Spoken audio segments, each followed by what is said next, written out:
रायगडमध्ये मुसळधार पाऊस सुरू असल्याने अनेक सखल भागात पाणी साचलंय। पावसाचा परिणाम मुंबई गोवा महामार्गावरच्या वाहतुकीवरही झालाय। महामार्गावरील ढालगर फाटा परिसरात असणाऱ्या इंडियन ऑइल पेट्रोल पंपा शेजारी पाणी साचल्याने वाहन चालकांना जीव मुठीत घेऊन प्रवास करावा लागतोय। आढावा घेतलेला आहे आमच्या प्रतिनिधींनी।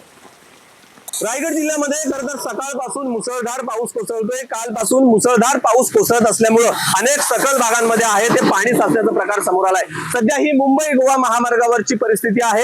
माणगाव जवळच्या ढालगर फाट्याजवळ असणाऱ्या या भागांमध्ये मोठ्या प्रमाणात या मार्गावर पाणी साचलंय। खरं तर कोणत्याही पद्धतीचे चेंबर्स अथवा गटार लाईन या ठिकाणी अवेलेबल नसल्यामुळे ही परिस्थिती आहे ती उद्भवलेली आहे आणि त्यामुळे वाहन चालकांना या पाण्यातनं जीव मुठीत घेऊन आहेत ती वाहनं काढावी लागतात। खरं तर ही परिस्थिती आपण दृश्यांच्या माध्यमातून बघितली तर अनेक वाहनं या पाण्यातनं जात आहेत। मात्र कोणत्याही परिस्थितीमध्ये हे पाणी आहे ते मोकळं करण्यासाठी या ठिकाणी सुविधा नसल्यामुळे ही परिस्थिती आहे ती उद्भवलेली आहे। रायगड जिल्ह्यामध्ये कालपासून कोसळत असलेल्या मुसळधार पावसामुळे अनेक मार्गांवरची वाहतूक आहे ती देखील धीमागतीने सुरू आहे आणि त्यामुळे आपण बघितलं तर पुढील काही तासांमध्ये पावसाचा जोर वाढला तर मोठ्या पद्धतीने वाहतुकीवर देखील याचा परिणाम होण्याची शक्यता आहे।